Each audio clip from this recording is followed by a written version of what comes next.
Kakapasok lang na balita, barko ng Philippine Coast Guard na nagbabantay sa Sabina Shoal, pinalayas ulit ng China. Oo, pinalayas tayo sa sarili nating teritoryo.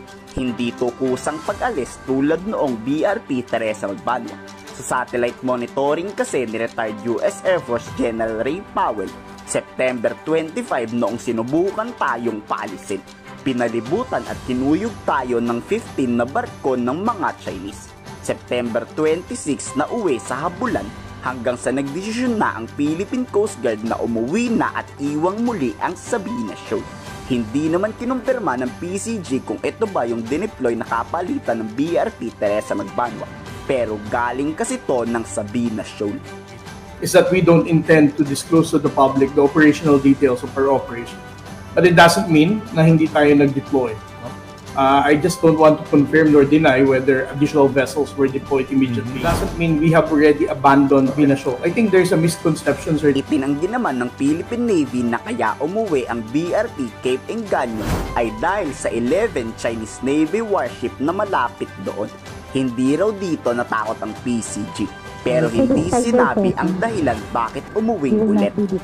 More than 10 warships of China in just one nearby areas. I mean, malapit sila sa isa't isa. It's the first time we have monitored that number close to Sabina Shoal. Alright. So, how do we view it, sir? I know you said earlier na you don't want to speculate on what, but on our part sa PFP, how do we view it? Importante ay nagpapatuloy tayong gampanan natin yung ating mandato. So, they could surge number of ships to a particular shoal.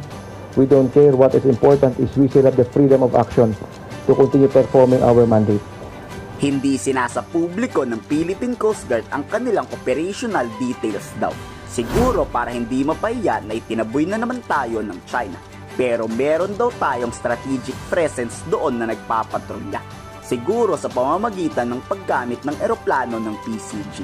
Kaso oras lang to at madalian kaya posibleng pag-alis ng PCG doon ay magtambak agad ang mga Chinese. Meron tayong patrol operations doon sa area at yan ang tinitiyak natin sa mga kababayan natin. At hindi po magpapabaya ang Coast Guard sa pagpapatrol doon sa area. Ang problema kaya nabuli na naman ang Philippine Coast Guard. Hinatid lang kasi ng Philippine Navy warship tapos umalis agad. E di ayan na naman ang mga Chinese. Pinagtatakpan pa ng PCG ang sarili nila. E kitang-kita naman sa monitoring ng US na umuwi at bumalik na ito sa Palawan. The objective always is to keep our approach as peaceful and rules-based as much as possible. We are an evolving capability. We adapt. We must continue forward better than yesterday. We'll be maintaining strategic presence all over the country. We are everywhere. Pahirapan na naman ang pagbalik dyan. Kayo, anong masasabi nyo sa pag-uwi na naman ng isang barko mula sa Sabina Shoal? Wala na? Finish na ba? Ikomento sa baba ang inyong saloobin.